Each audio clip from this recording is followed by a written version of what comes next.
میرے معزز اسلامی بھائیوں اور قابل احترام بہنوں، اللہ تعالیٰ کا کلام سراپا ہدایت، رحمت اور برکت ہے، اور قرآن مجید کی ہر صورت اپنے اندر بے شمار حکمتیں اور روحانی فوائد سموئے ہوئے ہیں۔ بعض صورتیں ایسی ہیں جن کی فضیلت خود نبی کریم صلی اللہ علیہ وسلم نے اپنی مبارک احادیث میں بیان فرمائی ہے۔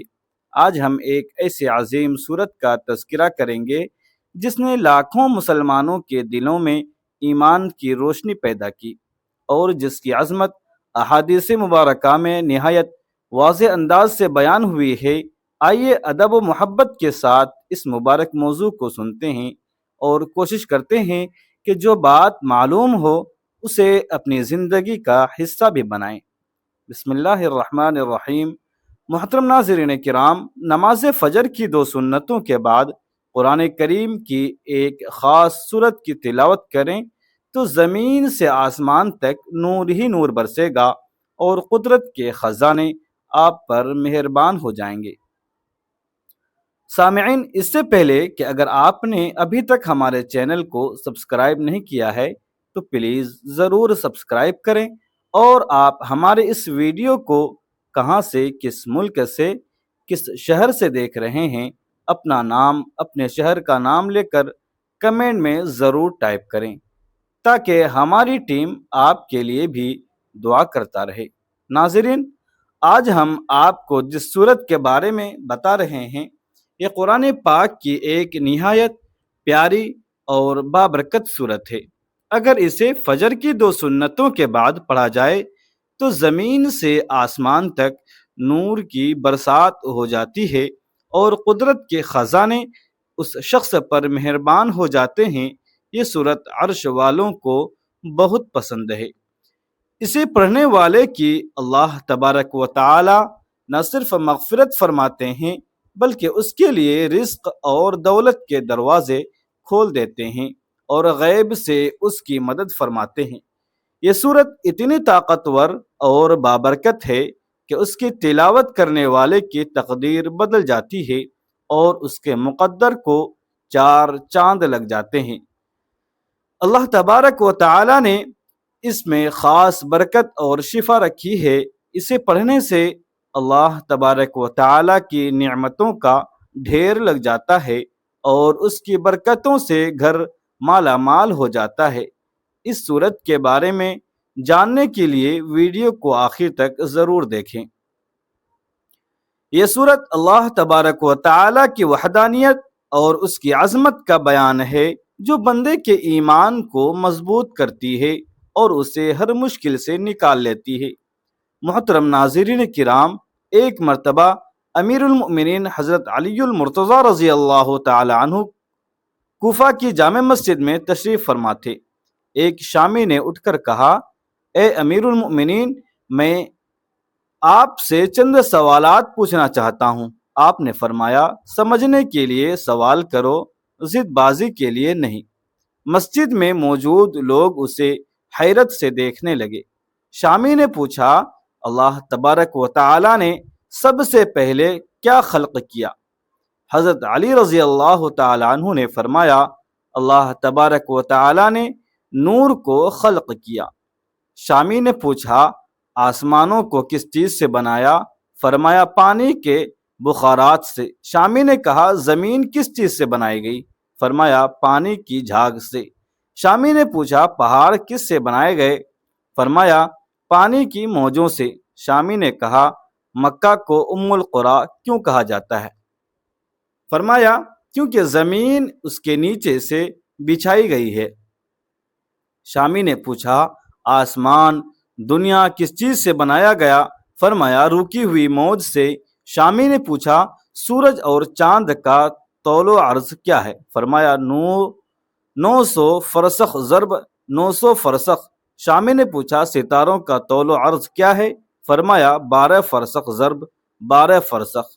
شامی نے پوچھا، ساتوں آسمان کے رنگ اور ان کے نام بتائیں۔ فرمایا، آسمان دنیا کا رفیع ہے اور وہ پانی اور دھوئیں سے بنایا گیا، اس کا رنگ پانی جیسا ہے۔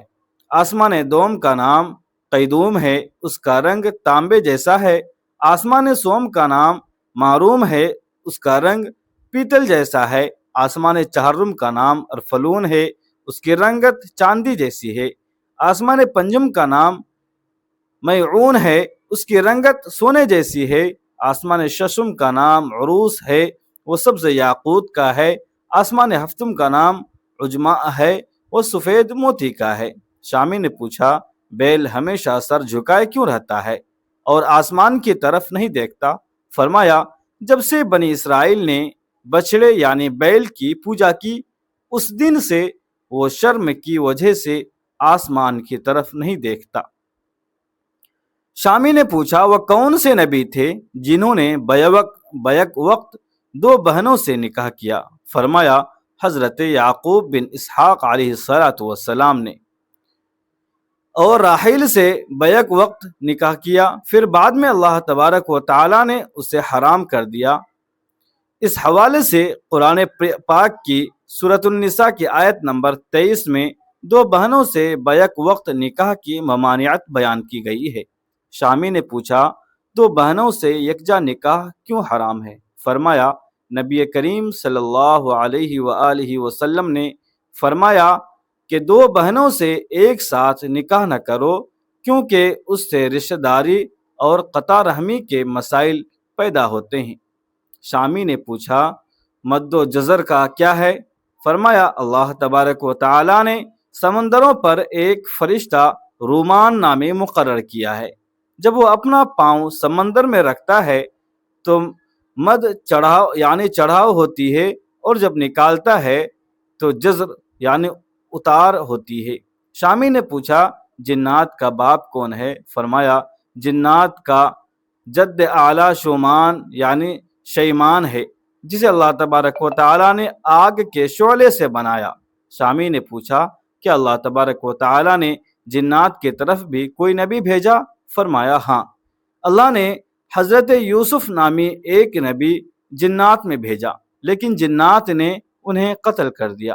شامی نے پوچھا، ابلیس کا آسمان میں کیا نام تھا؟ فرمایا، حارث۔ شامی نے پوچھا، آدم کا نام آدم کیوں رکھا گیا؟ فرمایا، کیونکہ وہ زمین کی خاک یعنی ادیم سے بنائے گئے۔ شامی نے پوچھا، میراث میں مرد کو 2 حصے اور عورت کو 1 حصہ کیوں ملتا ہے؟ فرمایا، حوا علیہ السلام نے گندم کا خوشہ اٹھایا جس میں 3 دانے تھے، ایک وہ خود کھا گئیں اور 2 آدم علیہ السلام کو کھلائے، اس لیے مرد کو 2 حصے اور عورت کو 1 حصہ ملا۔ شامی نے پوچھا، کون سے انبیاء ختنہ شدہ پیدا ہوئے؟ فرمایا، اللہ نے حضرت آدم بن شیس بن ادریس بن نوح، سام بن نوح بن ابراہیم، داؤد، لوط، سلیمان، اسماعیل، موسیٰ، عیسیٰ اور حضرت محمد مصطفیٰ صلی اللہ علیہ وسلم کو مختون یعنی ختنہ شدہ پیدا کیا۔ شامی نے پوچھا، حضرت آدم علیہ السلام کی عمر کتنی تھی؟ فرمایا، 930 سال۔ شامی نے پوچھا، سب سے پہلے شعر کس نے کہا؟ فرمایا، حضرت آدم علیہ السلام نے۔ شامی نے پوچھا، انہوں نے شعر کب اور کیوں کہا؟ فرمایا، جب حضرت آدم علیہ السلام زمین پر اترے اور قابیل نے حابیل کو قتل کر دیا تو انہوں نے یہ شعر کہا، شہر اور اس کے رہنے والے بدل گئے، زمین کا چہرہ گرد آلود ہو گیا، ہر رنگ و ذائقہ بدل گیا، خوبصورت چہرے کی بشاشت ماند پڑ گئی، میں اپنی لمبی زندگی کو غم کا باعث سمجھتا ہوں، کیا موت سے مجھے چین ملے گا؟ میں آنسو کیوں نہ بہاؤں کہ حابیل قبر میں مدفون ہو گیا، قابیل نے اپنے بھائی کو قتل کر دیا، ہائے غم و حسرت، میرا بیٹا گم ہو گیا۔ جب آدم علیہ السلام نے یہ مرثیہ پڑھا تو ابلیس نے جواب میں شعر کہا، تو شہر سے دور ہو جا، میری وجہ سے تیری جنت تنگ ہوئی، جہاں تو اور تیری زوجہ سکون سے رہتے تھے، میری مکر سے تو بچ نہ سکا اور تیرا قیمتی سرمایہ چلا گیا۔ شامی نے پوچھا، آدم علیہ السلام فراق جنت میں کتنا روئے؟ فرمایا، وہ 100 سال تک روتے رہے، ان کی دعائیں آنکھ سے دجلہ اور بائیں آنکھ سے فرات جتنے آنسو نکلے۔ شامی نے پوچھا، آدم علیہ السلام نے کتنے حج کیے؟ فرمایا انہوں نے 70 حج پیدل کیے اور ان کے پہلے حج میں ایک پرندہ ان کے ساتھ تھا جو پانی کے مقامات کی رہنمائی کرتا تھا۔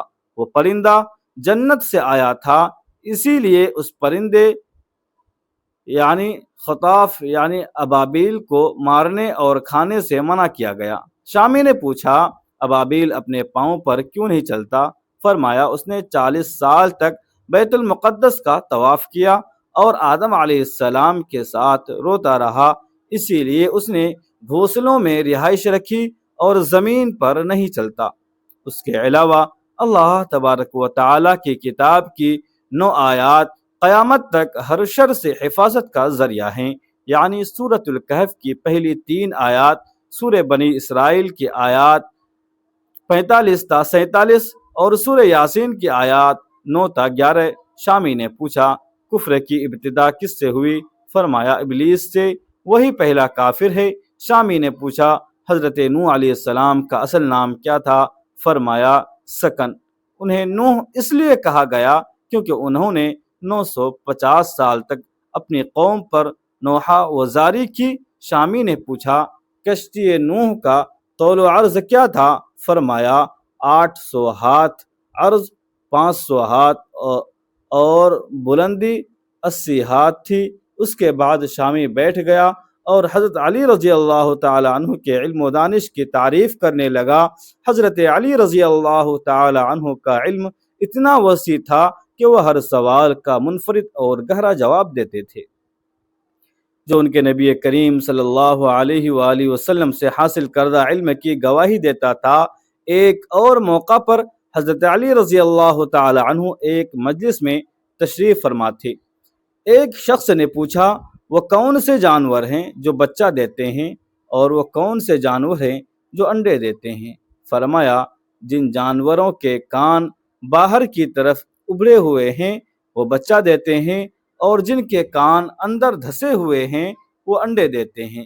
پھر ایک اور شخص نے وہی سوال کیا تو حضرت علی رضی اللہ تعالی عنہ مسکرائے اور فرمایا جو جانور دودھ پلاتے ہیں وہ بچہ جنتے ہیں اور جو دانہ چگتے ہیں وہ انڈا دیتے ہیں۔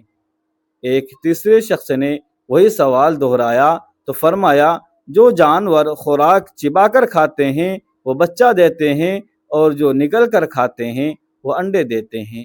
پھر آپ جلال میں آئے اور فرمایا میں علی بن ابی طالب ہوں، نبی کریم صلی اللہ علیہ وآلہ وسلم کا داماد اور باب علم ہوں، مجھ سے پوچھو جو چاہو، تم قیامت تک یہی سوال پوچھتے رہو گے تو میں ہر بار مختلف اور درست جواب دوں گا۔ سبحان اللہ۔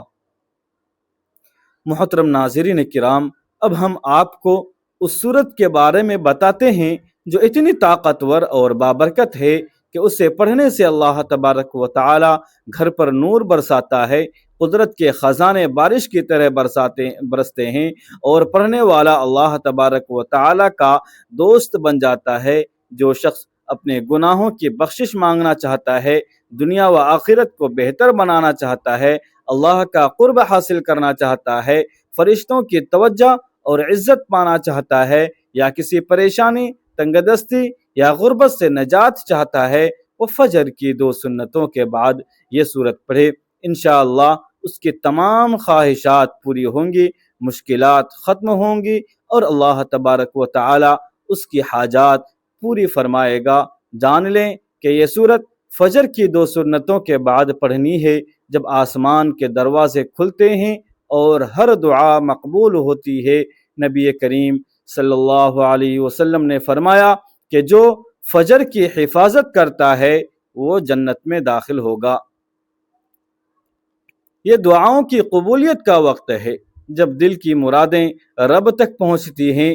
جو بندہ فجر کی 2 سنتوں کے بعد یہ سورت پڑھتا ہے، عرش کے فرشتے اسے سلام کرتے ہیں اور اس کے لیے دعائیں کرتے ہیں۔ یہ سورت زمین پر روشنی بکھیرتی ہے اور عرش الہی پر نور لے جاتی ہے۔ فرشتے اسے بار بار پڑھتے ہیں۔ جب کوئی بندہ اخلاص، محبت اور ادب سے اسے پڑھتا ہے تو فرشتے کہتے ہیں اے اللہ یہ تیرا بندہ تیرا خاص کلام خاص وقت میں پڑھ رہا ہے، اس پر رحمت فرما۔ اللہ تبارک و تعالی فرماتے ہیں میرے بندے نے میری محبت کی بات کی، توحید کو بیان کیا اور میرے سوا کسی کو یاد نہیں کیا تو میں اسے دنیا اور آخرت میں تنہا نہیں چھوڑوں گا۔ یہ مختصر صورت ہے لیکن اس کے اثرات بے حد ہیں۔ اگر اسے 100 مرتبہ پڑھا جائے تو اللہ تبارک و تعالی 100 حاجات پوری فرماتے ہیں، گناہ معاف کرتے ہیں اور گھر پر نور برساتے ہیں۔ بس سچے دل اور یقین سے پڑھیں، اللہ تبارک و تعالی ہر دعا قبول فرمائے گا انشاءاللہ۔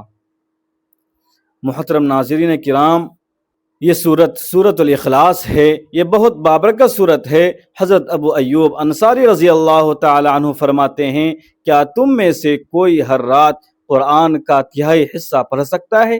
صحابہ کرام نے کہا یہ کون کر سکتا ہے؟ فرمایا قل هو اللہ احد قرآن کے تہائی حصے کے برابر ہے۔ رسول اللہ صلی اللہ علیہ وآلہ وسلم نے فرمایا کہ ابو ایوب سچ کہتے ہیں۔ ایک اور حدیث میں آپ صلی اللہ علیہ وآلہ وسلم نے فرمایا جو اس سورت کو 10 بار پڑھے گا اللہ تبارک و تعالی اس کے لیے جنت میں محل بنائے گا۔ حضرت عمر رضی اللہ تعالی عنہ نے کہا پھر تو ہم بہت سے محل بنوائیں گے۔ آپ صلی اللہ علیہ وآلہ وسلم نے فرمایا اللہ اس سے بھی زیادہ اور بہتر دینے والا ہے۔ سبحان اللہ۔ سورۃ الاخلاص اللہ تبارک و تعالی کی توحید کا اعلان ہے جو دل کو پاک کرتی ہے اور بندے کو اللہ تبارک و تعالی کے قریب لاتی ہے۔ اب ہم اس عمل کی طرف آتے ہیں۔ سب سے پہلے باوضو ہو کر فجر کی 2 سنتیں ادا کریں۔ سنتیں ادا کرنے کے بعد اپنی حاجت اور مقصد کو ذہن میں رکھیں، پھر نبی کریم صلی اللہ علیہ وآلہ وسلم پر درود پاک پڑھیں۔ ایک بار میرے ساتھ بھی درود ابراہیمی پڑھیں۔ اللہم صلی علی محمد وعلی آل محمد کما صلیت علی ابراہیم وعلی آل ابراہیم انک حمید مجید۔ اللہم بارک علی محمد وعلی آل محمد کما بارکت علی ابراہیم وعلی آل ابراہیم انک حمید مجید۔ درود شریف کے بعد سورہ اخلاص 33 مرتبہ پڑھیں۔ بسم اللہ الرحمن الرحیم قل هو اللہ احد اللہ الصمد لم یلد ولم یولد ولم یکن له کفوا احد۔ اس کے بعد اللہ کے بابرکت نام یا اللہ یا غنی یا نور کو ملا کر 33 بار پڑھیں۔ تسبیح یا انگلیوں پر گنتی ہوئے پڑھیں، پھر اتنا ہی درود پاک پڑھیں جتنا شروع میں پڑھا تھا۔ اس کے بعد فجر کے 2 فرض ادا کریں۔ نماز مکمل کرنے کے بعد اللہ تبارک و تعالی کی بارگاہ میں رو رو کر گڑ گرا کر اس سورت کے وسیلے سے دعا مانگیں۔ اپنی پریشانیوں، تنگ دستیوں اور گناہوں پر ندامت کرتے ہوئے التجا کریں۔ انشاءاللہ اس سورت کی برکت سے اللہ تبارک و تعالی آپ کے حالات بدل دے گا۔ گھر پر خزانوں کی بارش ہوگی، زمین سے آسمان تک نور برسے گا، رزق میں بے تحاشا اضافہ ہوگا اور غربت و بیماریاں ختم ہوں گی، کیونکہ اللہ تبارک و تعالی نے اس صورت میں خاص شفا رکھی ہے۔ ناظرین کرام، دین اسلام کی باتیں سننا، سیکھنا اور آگے پہنچانا ایک بہت ہی بابرکت اور نیکی کا کام ہے جو انسان کو دنیا اور آخرت دونوں میں کامیابی دلاتا ہے۔ جب ہم صبح کے وقت اللہ تبارک و تعالی کے ذکر اور قرآن کریم کی تلاوت سے اپنے دن کا آغاز کرتے ہیں تو پورا دن رحمتوں اور سکون کے حصار میں گزرتا ہے۔ فجر کی سنتوں کا اہتمام اور سورہ اخلاص کا یہ خاص وظیفہ ہمارے دلوں کو منور اور رزق کے دروازوں کو کھولنے کا ایک بہترین ذریعہ ہے۔ ہمیں چاہیے کہ اس پرسکون عمل کو اپنی روزمرہ کی زندگی کا حصہ بنائیں تاکہ غیبی مدد اور سکون قلب ہمیشہ ہمارے ساتھ رہے۔ اللہ تبارک و تعالی ہمیں قرآن کریم سے سچی محبت عطا فرمائے، اس کی تلاوت سمجھنے اور اس پر عمل کرنے کی توفیق نصیب فرمائے۔ اللہ تعالی سورۃ الاخلاص کی برکت سے ہمارے گناہوں کو معاف فرمائے، ہمارے دلوں کو نور ایمان سے منور کرے، ہمارے رزق میں برکت عطا فرمائے۔ تمام جائز دعاؤں کو اپنی بارگاہ میں قبول فرمائے، ہمارے گھروں میں سکون، رحمت اور خیر و برکت نازل فرمائے، اور دنیا و آخرت کی ہر کامیابی نصیب فرمائے، آمین یا رب العالمین۔ السلام علیکم ورحمۃ اللہ وبرکاتہ۔